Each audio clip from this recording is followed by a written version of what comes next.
name. Dawn is saying, how do I find the Zoom link? There is no Zoom link for Friday, at least not for now. If there does become a Zoom link for Friday, and I'm suspecting it probably will, because I really like that format that I've been doing on Tuesdays. I've only done it twice. It's difficult from a technical point of view, so I need a little bit more practice at it before I put all my eggs in a basket. And when that happens, inside the Rug Hooking Journey membership dashboard, that's a mouthful, that's where you'll find the link, and you'll just click on it and it'll take you to the appropriate Zoom link. Everything, the keys to the universe are in the Rug Hooking member dashboard. If you're not a member, you can join at any time. But let me show you the, and I don't have it. I have it on this. Let's go here to the dashboard so that you can see it.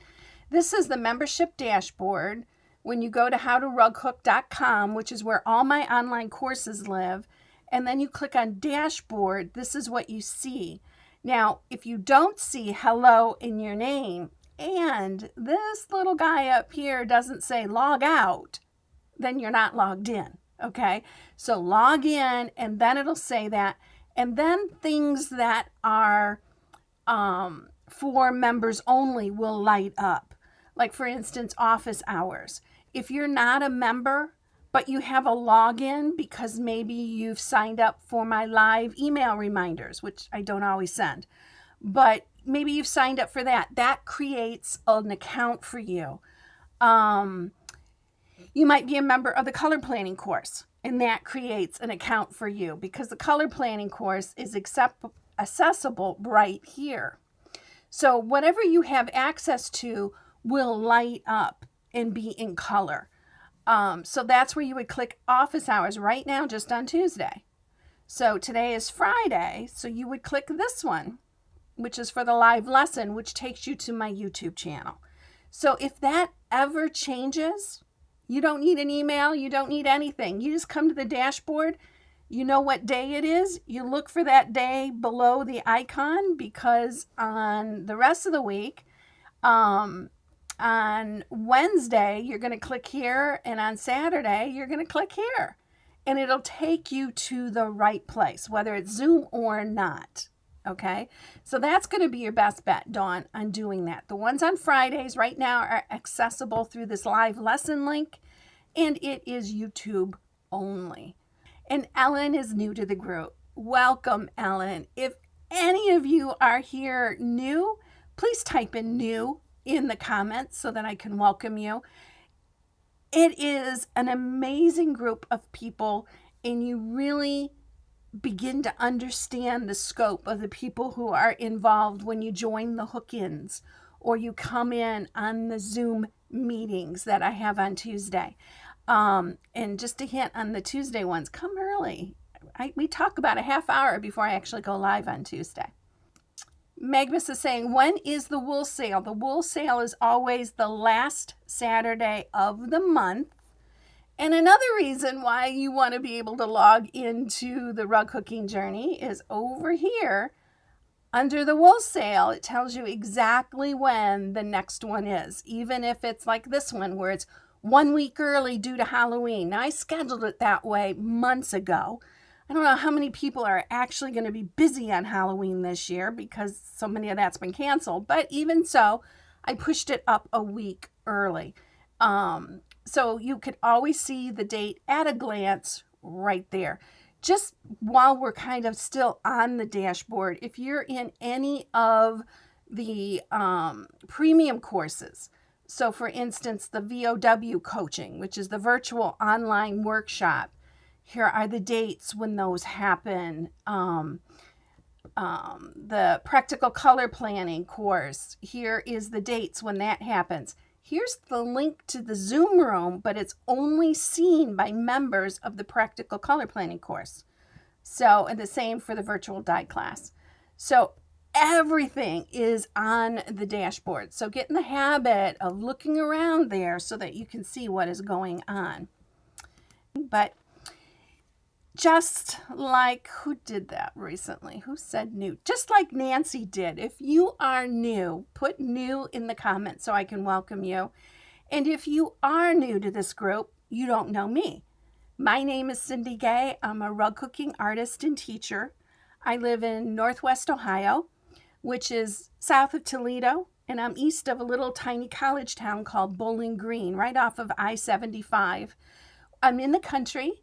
We are in the process of getting a barn built. I have sticks sticking up. It's a pole barn, so I've got little sticks sticking up. We got that far, but it looks like there's going to be a delay in the delivery of the trusses, so it might get put on hold.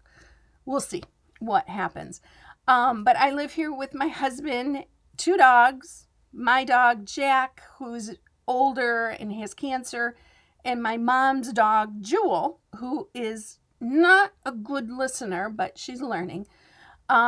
She just frustrates me because she doesn't listen the way a dog does. I mean, you should be able, just like my kids, I should be able to just give you a look and you know that you got to come here and you got to behave. But she's like, she's totally more independent than I prefer. And I make my living doing rug cooking. I teach online. And luckily I was doing that before COVID. But I used to teach on the road, teaching workshops, and now I don't travel at all, really. I have one more assignment coming up next August. After that, nothing on the books. I teach here in my studio, not right now, but once we get the all clear and there's no masks, I'll be booking more workshops here in the studio where I bring in a minimum of 4, a maximum of 8. And that's how big the class is. You are in my environment. I have everything I need. I feel I can help you the best right here.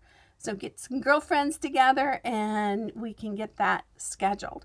But my mission is to help you find your own style, to hook your own rugs, to throw away that photo that you get with the pattern. Throw that away. We can start over. We can do something better, and I will show you how, either through my pre-recorded lessons like in the practical color planing course, or you can come here twice a week and ask questions. That's what it is, and that's my mission, is to help you with that. While we're waiting, if you're not a subscriber to this channel, why the heck not subscribe? If you can't subscribe, you probably can't enter a comment either. And the reason you can't do that is because you're not logged into YouTube. So I don't know if it's this way or if it's this way. It depends on which way my camera flips it.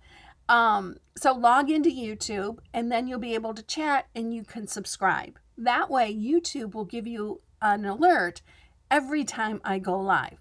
Otherwise, put it in your calendar. That is going to be the best way. And if you're in a hurry and you can't remember where do you go, just enter rughooklive.com and that'll get you to where you need to go for this live lesson. Okay, 4 o'clock, straight up. Let's get started. Today is the first Friday of the month. It's sort of my pressure relief valve. It's my way of giving myself a little bit of break, and Lord knows I needed that today. I was scrambling at 2 o'clock looking for a topic when I realized it's the first Friday of the month. It's question and answers. So that means I need you to participate. So the way to do that is do what several people have done already.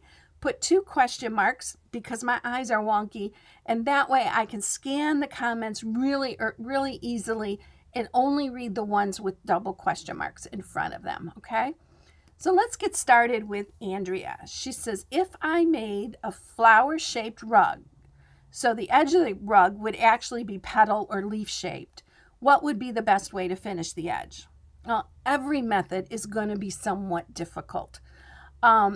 I would think one of the simplest ways not to mess with the actual backing is to do almost like a quilt binding around it. And I did bring all my teaching samples nearby so I don't have to run. And the one I would recommend is called a show finish. And you can make it wide like this, or you can make it much smaller. It's just up to you as far as the look goes. But what happens is the backing itself stays absolutely flat. And then you manipulate this to go around the outside edge and to do those funky little inside things. You could pleat, and put almost like a dart in, to make it turn. I would suppose if you were a quilter, that would be an easier finish. So you might want to get a consultation from a quilting friend on the best way to go about doing that. I don't quilt.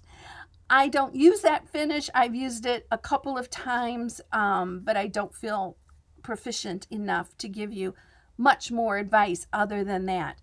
I would test it. One thing that rug hookers don't do, and I don't know why not, test it. Would you make a fancy souffle for the very first time for a very important luncheon with ladies you're trying to impress? Hopefully not.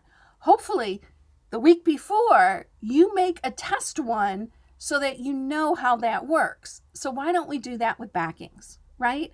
Do a test sample. Now, I've done a bunch of them. They're mainly for teaching purposes, but I don't see why you couldn't do the same thing. You can do it with hooking or without. And it's the same problem I had with the camera earlier today. I don't know why it's not focusing. But do a small little bit, make an inner curve and maybe an outer curve and try finishing that on a piece of scrap backing. If it doesn't work out, at least you're not ruining your rug, right? That you've spent months and months on. Go somewhere else and get another piece and try another piece until you find the method that works for you. Okay? Experiment. Don't be afraid to experiment. Before I did my room size rug, I made 3 stair risers and 2 footstools.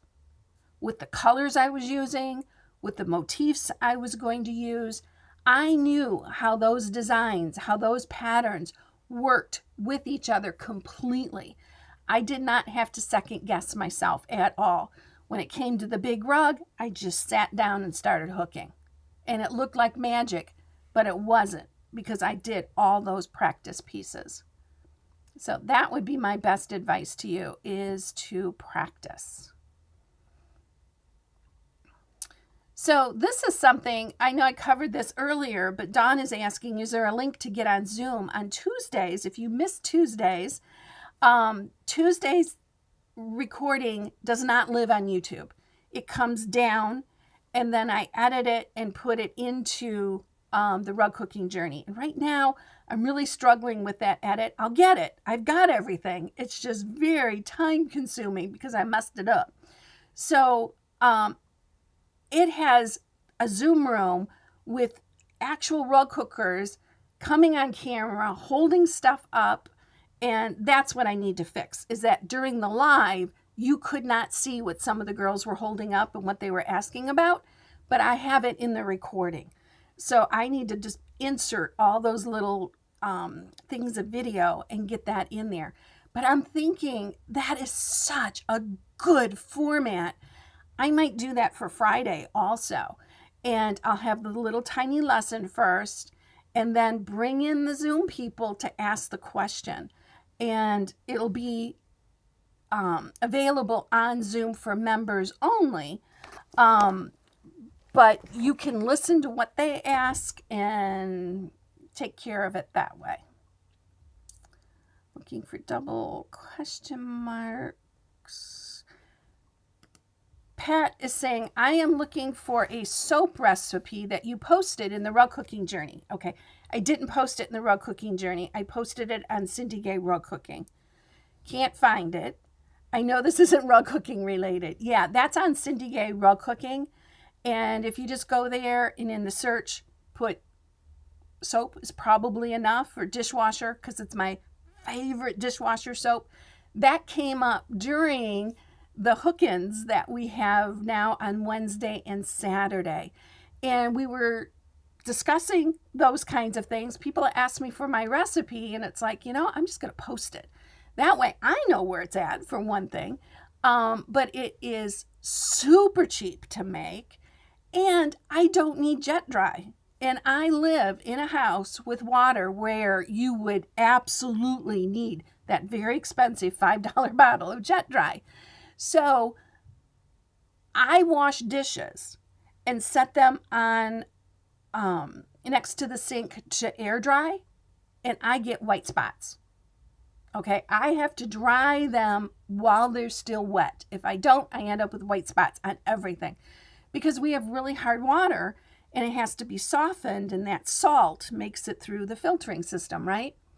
When I put stuff in the dishwasher and it goes through and it dries and then it sits there and then I pull it out, not a spot in sight.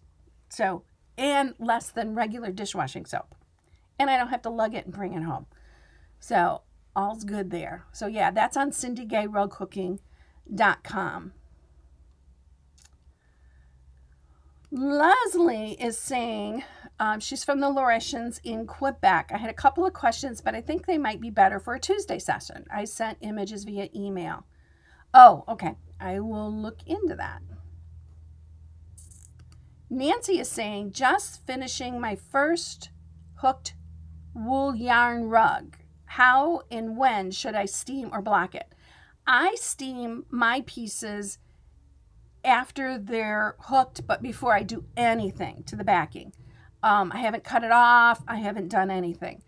I block it then, and I go through the whole blocking, and where you want to get the information.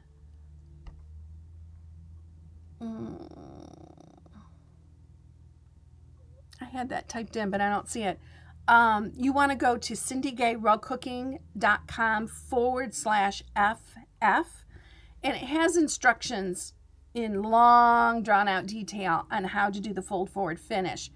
If you're a member of the Rug Cooking Journey, you're going to want to go to the Basics course, go down to Finishing, look for the menu item with hearts on it. That's how I'm telling you that's my favorite finish.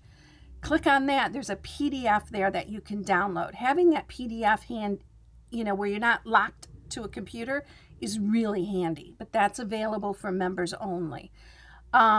Steam it before you cut it off. Then I cut it off and I do the finishing and I steam it again. Now, I might not be steaming the whole center. I'm going to be concentrating mainly on the edges, but I do the steaming twice.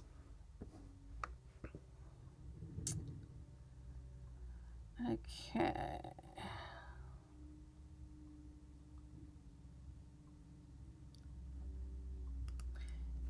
Daisy is saying, how do you bury the ends of the tails if you don't pull to top and cut?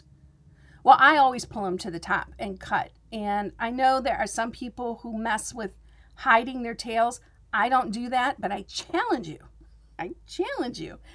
to find, with a quick inspection, to find the ends of my tails. You're not going to find them. And there's a couple of reasons for that. One, I use textured wool. Okay? When you're using solids, and particularly if it's not dyed I don't necessarily want to say properly, but if it's dyed so that it has a white core, your tails are going to show up a lot more.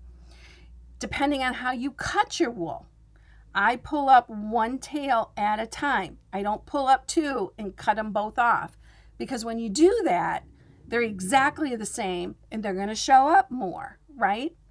The other thing that I don't do is I don't start a tail at the beginning. Like if I'm hooking back and forth, I don't put all the tails right there. I bury them in the middle. And I think there's a video out there on that, how to hook brick. If you're in the Rug Cooking Journey, it was this year, look for the how to hook brick. Not sure if that was a permanent YouTube video or not, but that talks about how I bury them. I just hide them in the middle, and I don't do anything special to them. So yeah, I just pull them up to the top and cut them off. Daisy saying, how do you do a point like a blade of grass? Well, there's a lot of variables in that, Daisy. I want to call you Darcy. Daisy. It depends on the shape of the blade of grass. It depends on the cut size that you're using. Maybe give me a little bit more information on that before I go off on that one. Michelle is saying, would you please explain how to transfer patterns with red dot? For sure. And I'll use one of these. This is one of my little sample pieces that if you order something from me, I'll stick a piece of this in your order so that you can try it. This is what I'm calling dotless red dot. As you can see, it's super thin. You can see right through it. The advantage is it's not $6 a yard, which is crazy. I know red dot was made and I loved it. Never looked for a solution. Then they stopped making it. Someone else took it over. And yeah, it's 40% bigger, but the price is more than 40% more than what it was. Okay. So the way you work red dot, let me get something set up. I need a marker. Let's say we've got a simple star like this. I might have made it too big, but we want to transfer this. Our pattern is on paper. Now, first thing that you do first is you're going to draw the outside edge of your rug first. Never, ever, ever, ever, ever, ever, ever trace the outside edge of your rug or any border lines through the red dot. Okay? I take it a step further and I don't do any straight up and down or straight sideways lines, like if I'm doing a geometric or if I'm doing a landscape with doors and windows. I never transfer any of that through the red dot. I have a little slightly different method. And I think there's a really old video on YouTube about this. But what you do is you take your red dot, or in this case, the dotless red dot, which is going to be really hard to see since the camera is not going to focus. But you can see that, it is there. And then what I do is I trace over it. Now, at this point, you can trace with a pencil or a pen. My favorite thing to trace with, of course, I don't have one handy. My favorite thing to trace with is an old-fashioned flare marker. Do you remember those from back in the 80s? Every office place had them, and they were only red, blue, and black, and all of a sudden they came out with all the colors. And now they have like bars, like in a Myers store where I shop, they have like a whole area with little cups in it with all different kinds of colors. Or maybe those are Sharpies. No, never mind. Those are Sharpies. But they're a thin marker and they're in color. So I will trace over this with that thin marker that's in color. Okay. Then I take this and I put it on the backing. And then I use a marker, and I use a very special marker. I use the Sharpie Industrial, and if you can see, it's got red print on it. When you read the package of a regular Sharpie, it says not suitable for fabric. It also says permanent at room temperature. So when we go to steam it, it's no longer at room temperature, right? You don't want to be the one who gets an unfortunate dye lot and it bleeds, okay? Just find the Sharpie Industrials. I get them at Staples. You can get, scratch that. I used to get them at Staples. I now get them at Amazon. And the best thing to do that is just to put in Google search Cindy Gay recommendations. And that'll take you to my recommendations page where I have a link to the actual ones that I buy. And you can click on that and go there and know that you're getting exactly the right thing. They're just like the old Rub-A-Dub markers, except the Rub-A-Dubs did not have enough ink to write. You could probably write Johnny in 7 pairs of underwear for camp, and that was it. This one will last. This one has a lot more ink. They're much more juicy than what the Rub-A-Dubs were. So I'm much happier with that. You do want to trace slowly. And it's almost meditative. Okay? And just kind of think, kind of get in your zone. Don't rush it, because if you draw it really fast, when you take up the red dot, you're going to have to go back and trace all those lines. Okay, so just slow down. And what happens, let me see if I can. So if I go through here and I just draw this line, what happens is it bleeds through. And see how it leaves it on the paper? That's why you have to go slow. You got to give the marker time to bleed through the red dot and get onto your backing. And there's other little things about squaring it up, and I'm sure there's a video out there somewhere. If you're looking for it and you absolutely can't find it, then get in touch with me and I will help you out with that.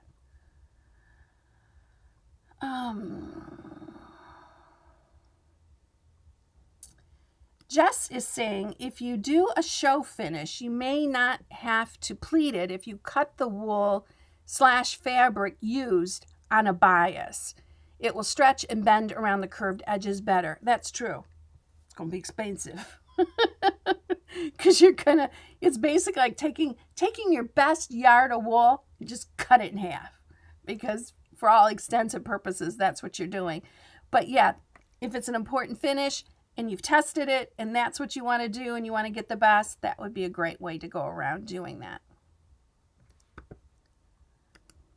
And Jess is saying the same thing. Cutting binding on the bias is what I've done for quilts that have irregular edges. Sherry said, I did a texture sampler with number 4 and number 6 cuts, but some of the number 4 seem more frayed. Would washing again help make them less frayed as a number 4? Depends on the wool. It really does depend on the wool. If you're using recycled wool, yeah, pretty much what you get is what you get. You might be able to wash it a little bit more. If you do get a less tight wool that is used for rug cooking, washing it will shrink it again. But if it starts out this big, get centered in here, and then it shrinks this much during the first washing, during the second washing, it's going to shrink this much. And then it'll shrink this much. Each time it shrinks less than it did before, but it will continue to shrink with every washing. So yeah, when in doubt, wash it again. You can increase the temperature. I always start out with a cold wash because, hey, I'm saving money, right? Most wools do just fine with a cold wash, but you can go up to warm and then even up to hot if you think it's necessary. The problem is if you wash it in hot and it seersuckers it and it shrinks it to a point where it's unusable, it's irreversible. Okay, you can wash it again. So sneak up on the temperatures is what I recommend. Paula says, why are my loops coming up folded onto itself? Well, Paula, that is something I would have to watch and see what you're doing. But my best guess is that you are taking, and I don't have a strip of wool handy, but let's say this is your strip of wool and you got your hook out there. You are making this motion. You're taking this hand and you're wrapping it around the hook. You don't want to do that. You want to hold that wool flat, come in with your hook and scoop it up and then pull it up. It will not get folded. But if you're doing this, if this left hand is moving during your hooking process, that's what's going wrong. And that's what I see most beginning rug hookers do. Heather says, what causes white core? I dyed some very dark blue, and no matter what I did with it, I couldn't get rid of the white core. Well, it can come from a couple of different sources, but what's happening is that the dye is not able to penetrate fully into the wool. Now, to take a real world example, we're putting up a pole barn. They don't use 6x6 posts. They take 2x6s and they sandwich 3 of them together, because what they found was if they used a 6x6 and they treated it with, what do they call it? Pressure treating, it would only go so far into the wood and it would literally rot from the inside, because the inside's not treated, because it didn't get all the way in. So it's kind of the same thing with the wool. So you're probably not using Synthrapol. Synthrapol is a pre-soak that is pH neutral, so it doesn't affect the acid that you're going to be adding in later.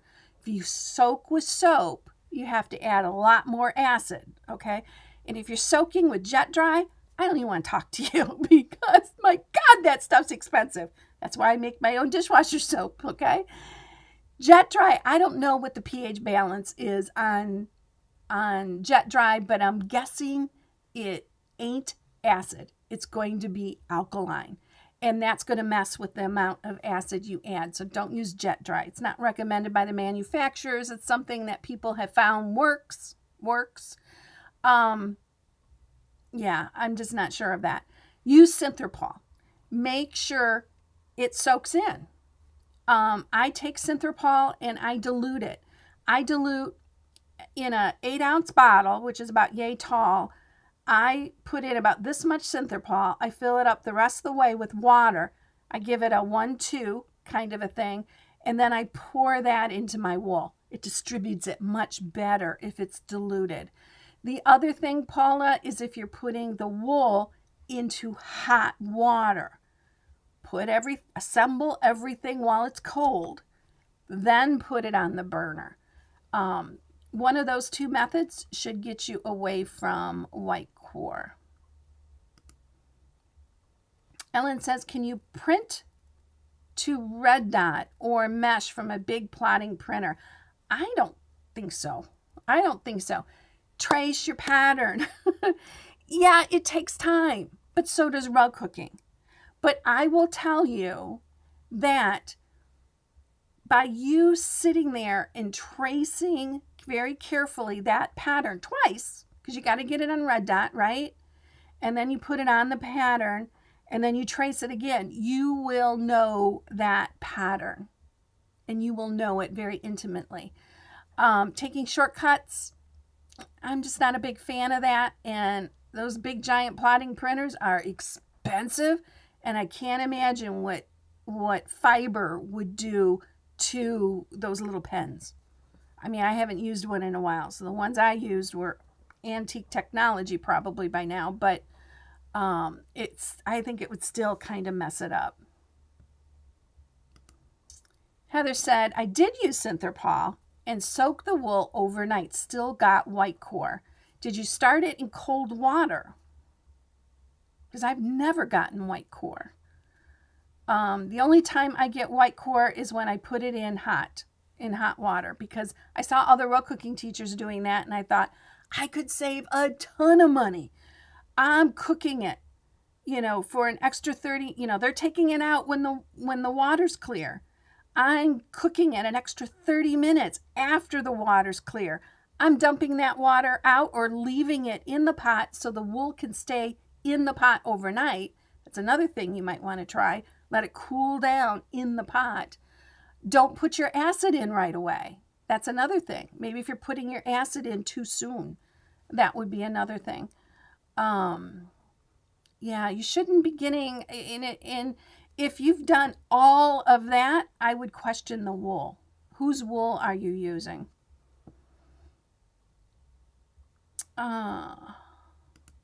Norma said, during your lesson on steaming, you mentioned something about checking your diagonals. When and how do you do this?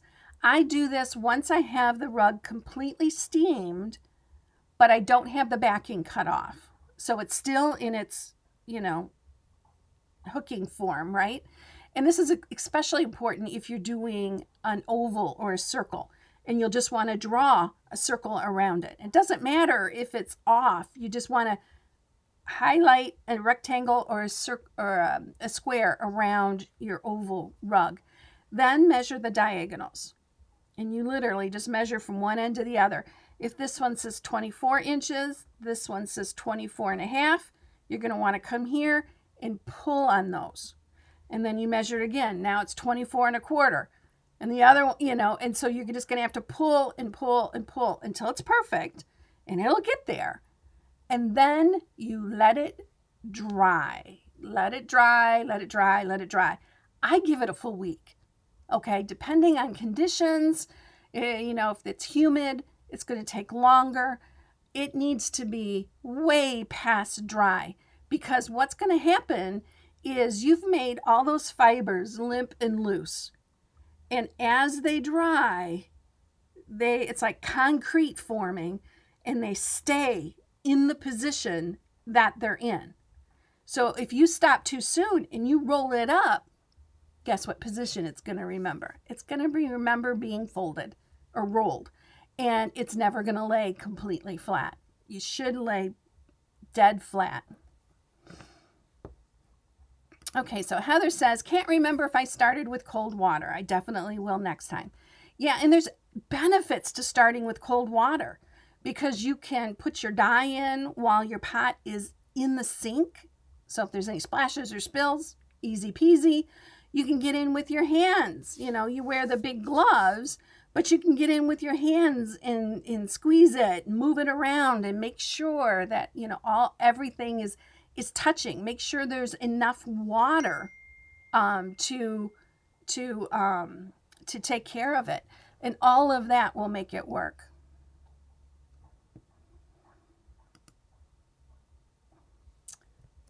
Paula says, I'm hooking during this lesson, and yes, I am turning the wool around the hook. How did you know? Years of helping people and just seeing what they're doing. Yeah, don't, it's like a yarn over. If you're knitting, I knit, and I knit the old fashioned way, where I think they call it throwing. If you're doing that with your hook, it's going to twist every single time. That's a great way, by the way, if you want it to twist and come up folded and wonky, which is a great technique for trees and landscapes and that kind of thing. So I am out of questions. Any other questions?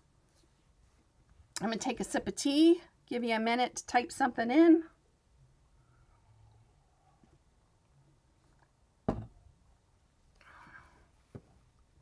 So it looks like there's some confusion. I've gotten some messages from people who says they can't find the Zoom link. Just remember, go to the Rug Cooking Journey dashboard.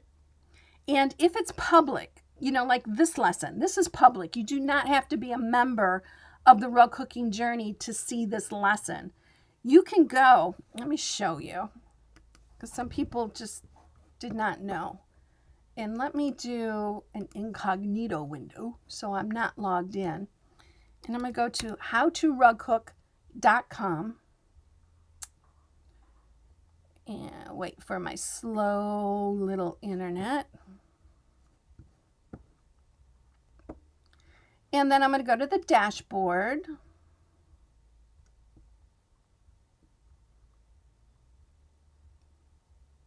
Come on. Okay, so now I'm at the dashboard. I got a message that I'm not logged in.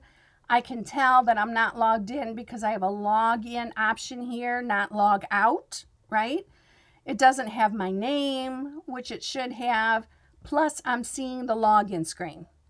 Well, did you know below that login screen is a whole lot of good stuff. First off, if you lose your password, click here. It'll send you an email where you can change your password.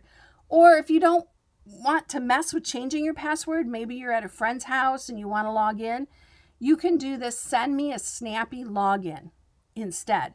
Click on that. It'll send you an email. It doesn't tell you your password, but then you click on it and it logs you in automatically. Or watch for one of my emails where at the bottom there's an auto login link.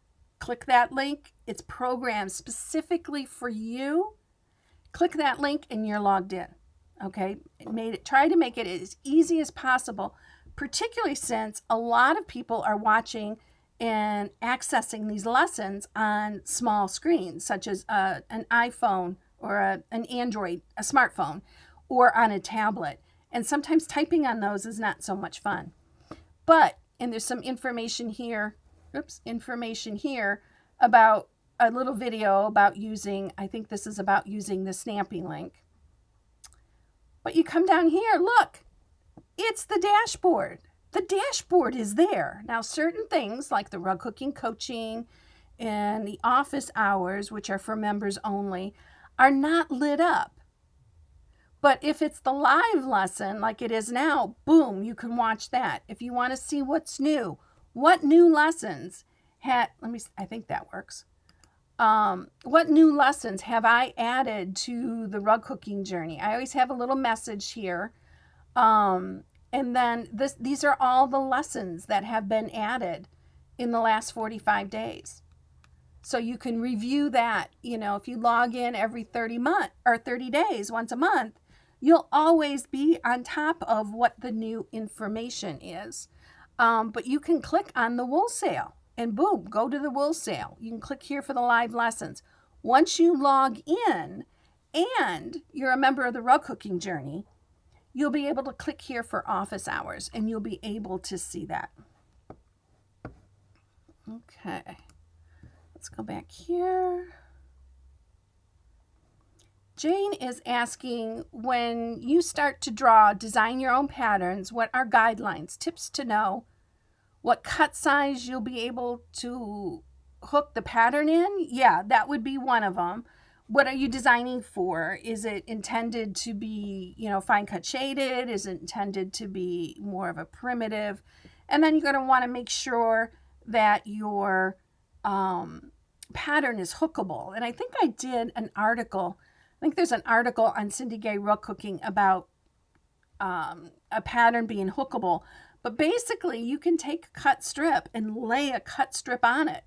If it doesn't fit, it won't fit when you cook it. So make it big enough for man. She says, I think what I really mean is how to design for a specific cut size. The one thing to know is that, Jane, no matter how carefully you design for a specific cut size, no one's going to listen to you. Okay? They're going to cook it in whatever cut size they want. I've seen some really big, obviously designed for wide and super wide, cut or hooked in a number 4. And that's because a number 4 is more gentle on your arm and whatever. So people are going to do whatever. So part of it is, what kind of designer are you? Are you a fine cut or are you more wide cut? You can be both. I have patterns for both. My monarch with butterfly is intended for fine cut shading, where Allie's cat is intended, for wide and super wide. So it just kind of depends on where your design aesthetic takes you. Probably your best bet is to work up a couple of designs and then maybe get some testers. I'm sure there are rug hookers out there who would be willing to hook your pattern, send you an image if you just give them the pattern, and they will hook it. And you can maybe come up with a contract or something. But it's a good idea to have it tested in real life.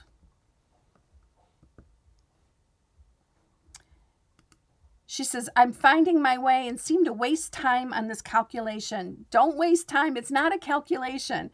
Just, if your market is a number 8, get a couple number 8 strips, 1/4 inch, and just lay them on the pattern. Can I fit 2 rows of number 8 in this little detail around this flower? If I can, I'm good.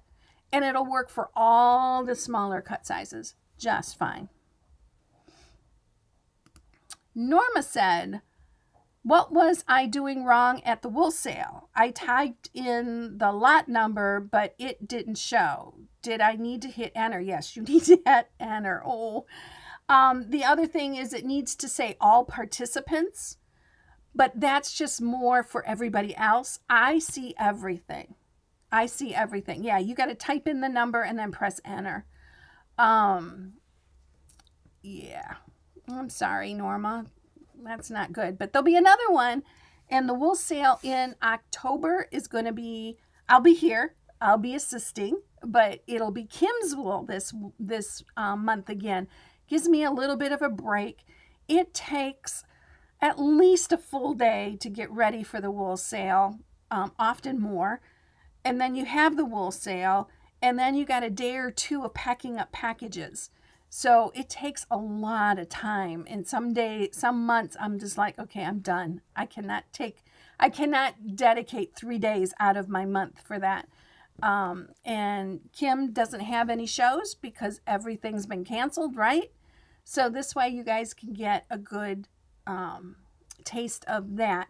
The thing, I haven't talked to Kim about this yet, but I've got some what I'm calling birch bark failures, and those might become part of the format. So Norma, she says I'll be there. The Zoom format was new to me. Well, Norma, if you join the hook-in tomorrow, if you got Zoom and you were able to see it, come to the hook-in tomorrow and just test. Say, Cindy, I'm here. Quite frankly, during the hook-in, most people don't use the chat because you can turn on your microphone, you can just talk, right?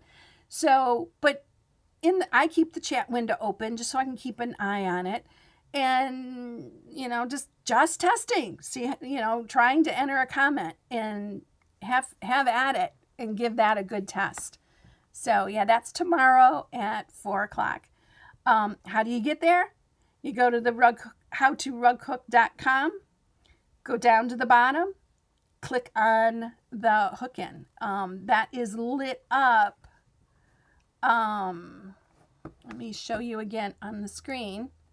That is lit up right here. This is the Saturday hook-ins. I am logged in right now on that screen as a non-member. So this is something all of you can see. So click on that hook-in. It'll take you to the Saturday hook-in. You want to come on Wednesday? It's a different link because it's with Kim and it's on Kim's Zoom account, right? So she's taken a little bit of an extra load off of me, and she comes all the time anyways, and she does a great job of it. Click on this one with her logo on it, and it'll take you on Wednesday. All you got to know is what day it is. And if you have a Mac, it's not showing on my screen up here. But if you have a Mac, it tells you right at the top of the screen what day it is. Believe me, I've used that more often than not.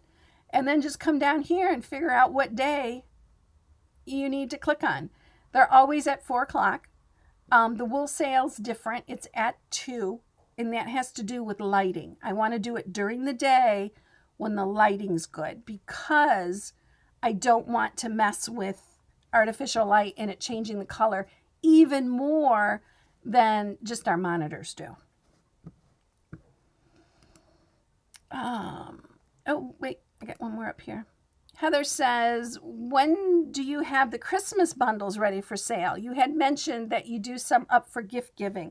Yes, I will have those, but quite frankly, there's this big old monster ahead of you all in my priorities, and that's the IRS. I have not filed my taxes yet, right? So I have to take care of that. So as soon as I do that, I will be concentrating on things such as that. Paula is saying, speaking of bark, what color would you recommend? Just a generic color or two would be helpful. It's really going to depend on the tree. The trees are so different. Trees after a rainfall are a completely different color than they are before it rains. Most people go, yeah, tree bark's brown. Not always. It can be gray. It can be a lot of different things. It can be a great mixture of things. And what's important is that when you buy a wool, you are buying a set of wool. If you buy, this is good for bark, this is good for the tree part of the tree, this is good for grass, but you've never put them all together, but you've optimized each thing individually, all I can say right now is it won't work. You can't buy your wool that way. You got to buy it as a group. It's got to be a palette. It's got to make sense together. In the practical color planning course, I talk about that a lot, about how you can use things like paint brochures to help you zero in on your type of colors. Your type of colors and Susie Q's type of colors might be completely different. And you would all both go out and maybe there'd be some overlap. And both of you are going to struggle with those purchases because they don't work together with everything. So you got to figure out what kind of wool person are you. I don't have really a name for mine, but mine is kind of like rich and colorful. I like a nice saturated color. I'm beginning to appreciate more grayed out colors just more recently. But most of my career has been rich, saturated color. I know some people who will hook with what I would consider almost gray and consider that green because they have a duller, less saturated palette. If all your wool speaks to the same thing, and in the color planning course, I call that color personality, pick 2 words, and if they speak to the same thing, then they'll work together. But if one is out there going, I'm bright, I'm bright, I'm bright, he's not going to play well with these other ones. Okay, so it's just a matter of getting that palette together so that everything sort of interlocks the way it should be and they don't fight with each other. So that's it. It looks like the end of the comments. Thank you so much for being here. If you particularly enjoyed the Tuesday group, drop me an email, let me know. I am riding the fence on whether or not I'm going to make these Friday emails also with a Zoom gallery. Basically have them kind of off to the side. I do my lesson and then I bring them in for questions. But what that would do is exclude the YouTube genre from asking questions because unfortunately, I can't bring in YouTube comments into a Zoom room. It just doesn't work. And maybe once I get better at it, I'd be able to, but in the beginning I won't. But I'm really liking that Tuesday lesson format. And if you haven't seen it, go back. The one from a week ago, Tuesday's posted. I don't have this Tuesday's posted yet, but I'm working on it and I'll have it done by the weekend. So that's it, everybody. Thank you so much for being here. And I will see you tomorrow at the Hook-In, 4 o'clock Eastern. Just click on the link in howtorughook.com/dashboard, logged in or not. That link will work for you, and I'll see you all there. That's it. Bye for now.